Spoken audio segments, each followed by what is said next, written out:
Every 11 seconds, a senior ends up in the emergency room because of a fall, and the surprising culprit may be a tiny forgotten muscle in your lower leg. This isn't about aging faster than you should. It's about a simple 2-minute daily habit that could protect your independence for years to come. In this video, you'll discover the hidden muscle responsible for nearly 90% of senior falls, the silent signs it's failing you, and the exact steps to strengthen it starting today. Don't wait for a fall to change your life. Watch until the end to change it on your terms. On the silent muscle that holds us up. Walter Brooks hadn't planned to fall that morning. The Arizona sunlight had just started to pour through the blinds when he reached up to the shelf for his favorite coffee mug, the same blue ceramic one he'd used for 20 years. There was no puddle, no rug, no misstep. Just a moment. His foot dragged, his balance faltered, and in the quiet of his own kitchen, he went down. It wasn't the fall that surprised him. It was what came after. At 68, Walter had always been the image of resilience. A retired Air Force colonel, his days were structured active. Golf on Wednesdays, swimming on Sundays, and 50 push-ups every morning. He wasn't the kind of man who broke.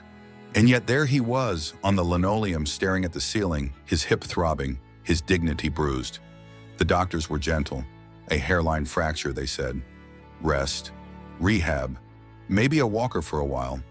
It all felt like a slow drift towards something he didn't want to name dependence. But at the VA rehab center, a young doctor named Sarah Chen said something that startled him more than the fall had. "Colonel," she said, "you've been ignoring the most important muscle in your lower body." He blinked. "You mean my calves?" She smiled. "No, your tibialis anterior." It wasn't a muscle Walter had ever heard of, much less thought about. It ran along the front of the shin, she explained, and it was responsible for lifting the toes with every step. A small, quiet muscle. But without it, your foot didn't clear the ground. It scraped, caught, stumbled.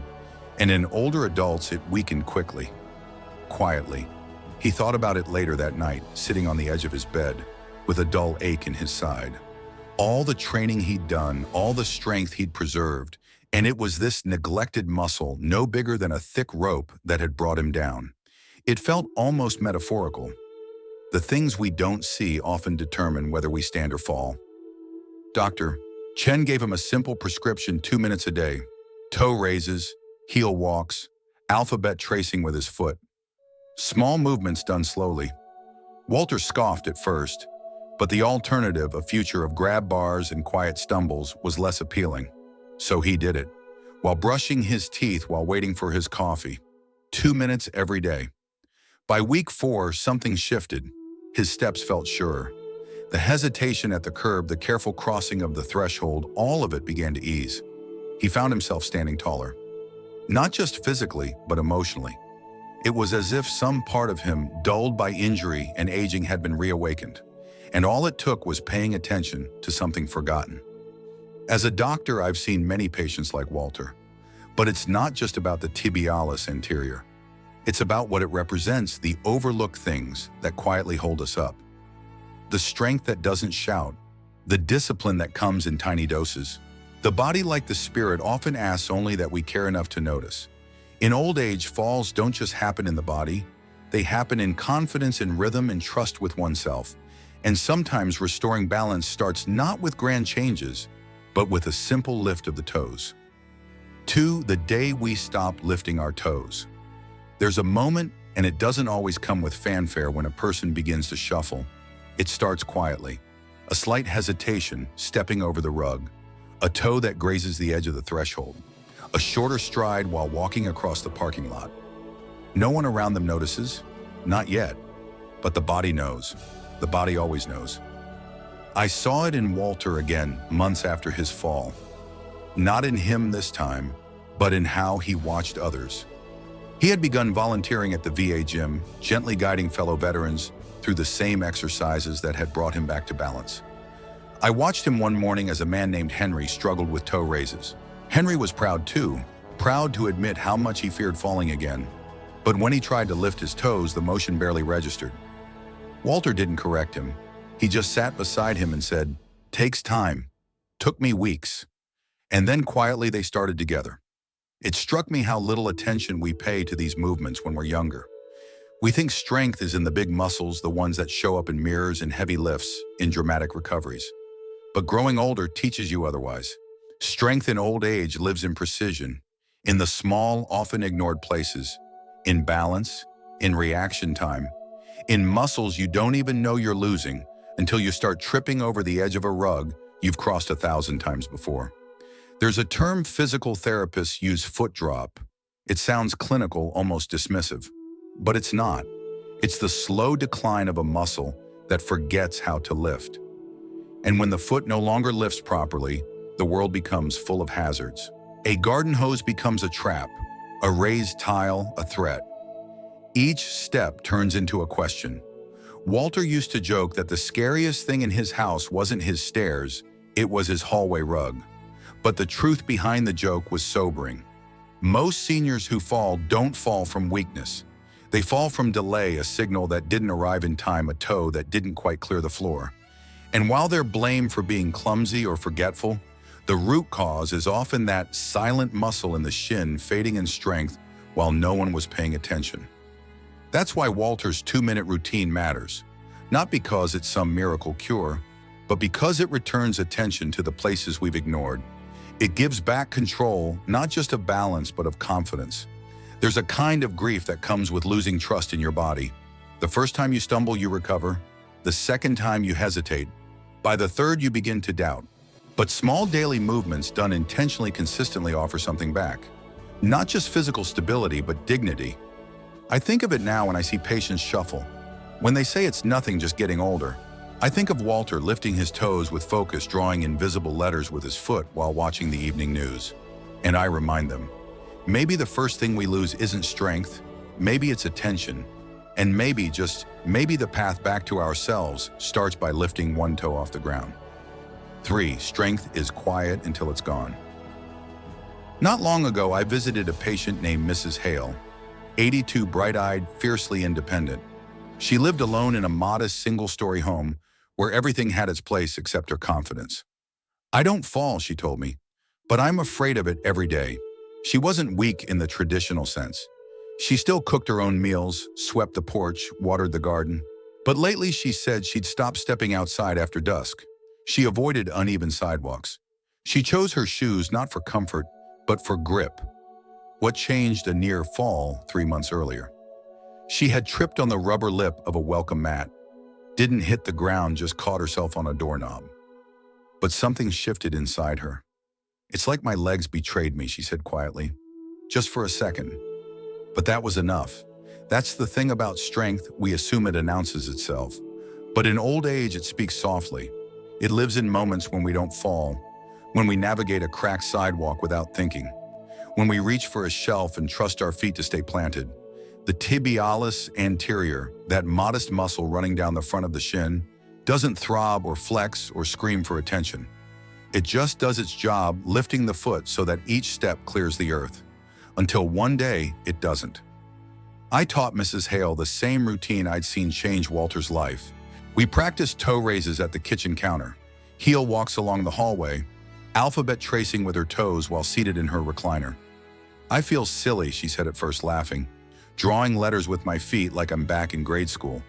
But by week 3, the laugh had softened into something else, assurance. One afternoon, I found her walking a little taller. I don't know, she said, my steps feel cleaner, like I'm not dragging fear behind me. And that's exactly it. In youth, we walk without thought. In age, every step becomes a quiet act of faith. And when that faith wavers, when the foot stumbles, the leg weakens, we begin to shrink, not just in body, but in presence. But small targeted movements rebuild that faith. Not instantly, not dramatically, but gradually, like light returning to a dimmed room. The tibialis anterior doesn't just lift the toes, it lifts our sense of security. Our willingness to keep engaging with the world beyond the front door. I've come to believe this: the fear of falling is not just about injury. It's about losing place in our homes, in our routines, in our sense of belonging. It's the fear that the next fall might take not just our footing, but our freedom. And so we fight not with force, but with gentle repetition. 2 minutes a day, toe by toe, letter by letter, step by careful step. Because sometimes the most important strength in old age isn't the kind that lets you carry heavy things. It's the kind that lets you walk across the room without holding your breath. 4. The ground beneath confidence. There's something you notice if you spend enough time with older adults that doesn't show up in medical charts: how often they look down when they walk. Not just to check the floor, but out of habit, out of caution, sometimes even out of fear. I saw this with Mr. Simmons, a retired architect who once traveled the world with nothing more than a sketch pad and walking stick. He had climbed hills in Portugal, wandered temples in Cambodia. Now at 76, he hesitated stepping off a curb. "I feel like the earth has become unpredictable," he told me one afternoon during a home visit. "Every crack in the pavement feels like a test I might fail." What he described wasn't unique. It's called gait anxiety, and it's far more common than most people realize. After a stumble or two, even ones that don't result in injury, the brain begins to send different messages. Watch your step, slow down, don't trust that surface. Eventually, the feet follow the fear. Steps become shorter, less confident. The shuffle begins. And yet this fear is not irrational. The data backs it. Seniors with declining tibialis anterior strength are 3 to 4 times more likely to suffer a serious fall. Not because they've lost all function, but because the margin of error has disappeared. That's what makes this muscle so deceptively important. When it's strong, you don't notice it. When it's weak, you notice everything else: the rug edge, the gravel driveway, the uneven sidewalk outside your pharmacy. Mr. Simmons wasn't interested in gyms or group classes. "Too noisy," he said. "Too much pride in pretending we're young again." So instead, we made a plan he could do alone. Mornings toe raises at the counter, evenings heel walks during the TV weather report, bedtime alphabet foot writing while brushing his teeth. 3 weeks in, he told me something quietly beautiful. "I walked across the parking lot last night to get my mail," he said. "Didn't realize until I got back that I never once looked down." It's hard to explain what that means if you haven't felt the shrinking of your own world, how fear of falling slowly narrows your map room by room, street by street. But for him, walking without worry was a kind of homecoming. It reminded me of something Dr. Sarah Chen once said when I asked why she focused so much on this one small muscle. "Because balance is never just physical," she told me. "It's emotional, it's spiritual." When someone feels steady again, they stop living as if life is something to brace against. We often talk about aging in terms of decline, what is lost, what becomes harder. But there are quiet victories too. A step taken with trust, a toe lifted with intention, a walk completed without needing to scan every crack in the pavement. These aren't grand recoveries, they are the kind that rebuild dignity. And that's what this work is about: not reversing time, but returning presence. Restoring the simple, radical act of walking into the world with your head up, your toes lifted, and your fears for once a step behind you. If you find this content meaningful, give it a like. Share it with friends and support us by subscribing. It means the world. 5. When fear disguises itself as caution. One of the most common things older adults say to me, often with a shrug, is this: "I just don't go out as much anymore. It's easier to stay home." They say it like it's a choice, and sometimes it is, but more often it's something else entirely. A quiet surrender. I remember visiting a woman named Doris who had once been the neighborhood's hard organizing potlucks, watching grandkids on weekends tending roses by the fence. But after a fall in her bathroom, she stopped coming outside. "I'm fine," she told me. "I just prefer the indoors these days." But when I asked what she missed most, her eyes wandered toward the window. "I used to walk to the corner store every afternoon, just to browse, just to feel the air." She paused. "But now the sidewalk seems too risky." That word stayed with me: risky. When you're younger, risk sounds exciting. When you're older, it feels like a calculation, and more often than not, the math doesn't favor movement. But what struck me wasn't the injury that kept Doris home. It was what followed the fear of a second fall. The fear that she wouldn't recover as easily again. The fear of becoming a burden. That fear disguised itself as caution, and slowly the world outside her door began to disappear. And this is how it happens. We stop walking the garden path because the ground is uneven. We stop climbing the porch steps because the railing feels loose. We stop taking afternoon strolls because the sun is low and shadows hide the cracks in the pavement. until eventually we stop moving altogether, not because we can't, but because we don't trust ourselves to. This is the trap of aging, not decline, but withdrawal. What Doris didn't know was that the same small muscle that had failed her once could also be the very thing that returned her courage. The tibialis anterior doesn't just lift the toes, it lifts hesitation. With each rep, each toe raise, each careful heel walk, it tells the brain we can still do this. So we started slowly, just 5 minutes a day. At first, she did the exercises seated, then standing, one hand lightly resting on the kitchen counter. The alphabet game became her favorite, especially writing her grandkids' names with her foot. They laugh when I tell them, she said, but I think they're secretly impressed. By week 5, she had walked down to her mailbox alone. She told me the sidewalk still made her nervous, but not so much that she couldn't try.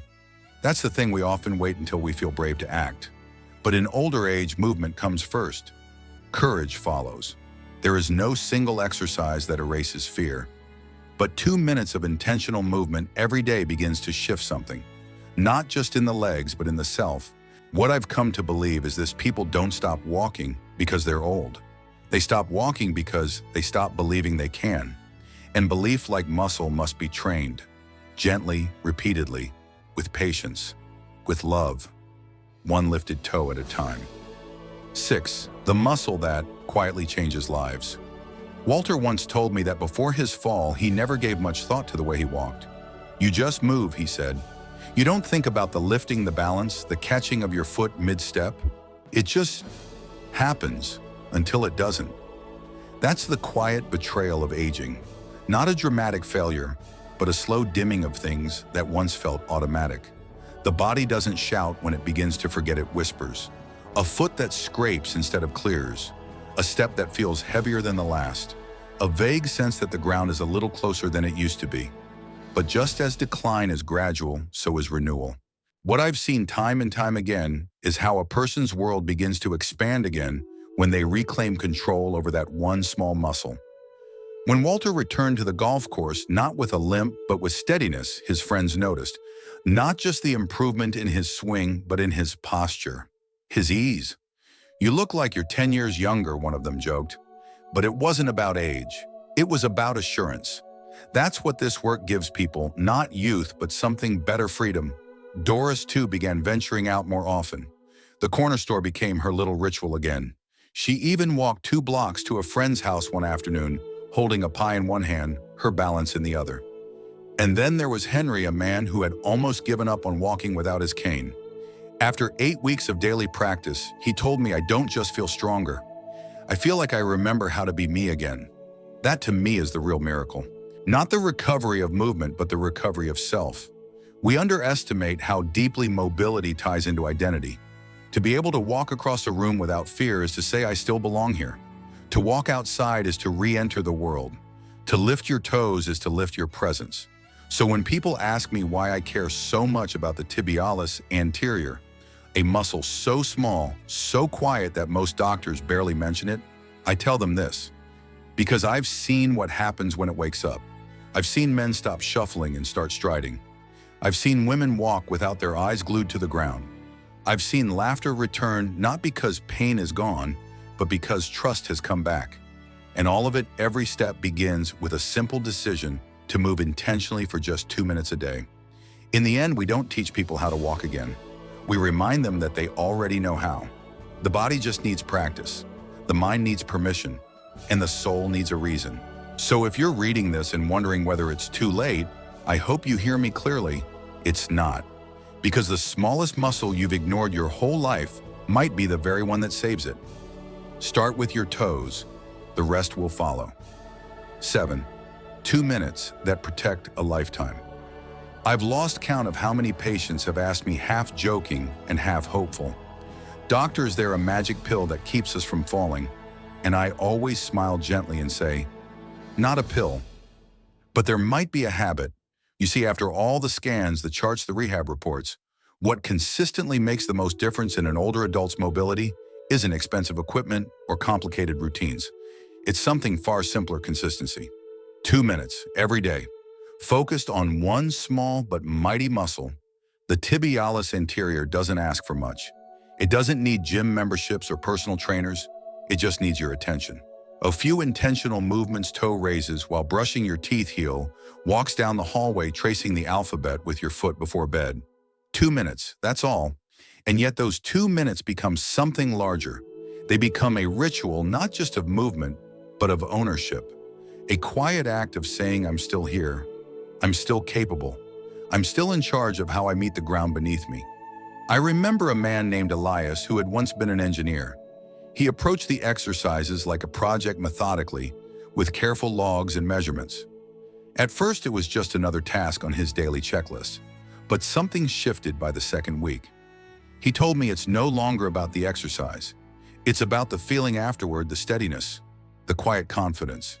He began walking to his mailbox again, something he hadn't done in months, then to the nearby park. He even resumed volunteering at the library, shelving books without gripping the cart for balance.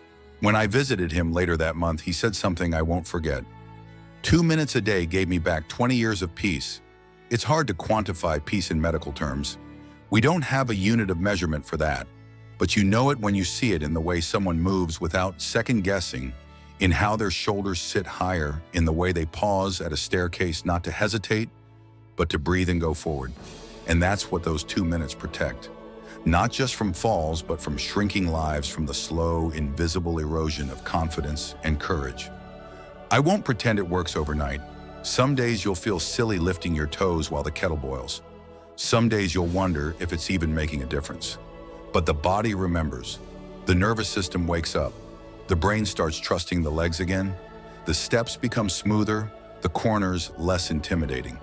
It's not just about movement, it's about momentum. And once that returns, so much else follows: visits to the store, conversations at the park bench, impromptu walks after dinner. Freedom in old age rarely arrives in dramatic fashion. It comes in ordinary moments made possible by quiet effort. So no, there is no magic pill, but there is a habit, a small one, just 2 minutes a day. And sometimes that's all it takes to keep your world from getting smaller. Your legs carry more than just your weight. They carry your freedom, your confidence, your ability to live life on your own terms. And it all begins with one small muscle and 2 minutes a day. If today's video helped you see aging in a new light, don't keep it to yourself. Share it with someone you care about and take that first step together. For more gentle guidance, practical tips, and stories that honor the wisdom of growing older, make sure to subscribe to Wisdom of Elderly and turn on the bell. Your strength is still within you. Let's keep walking forward together.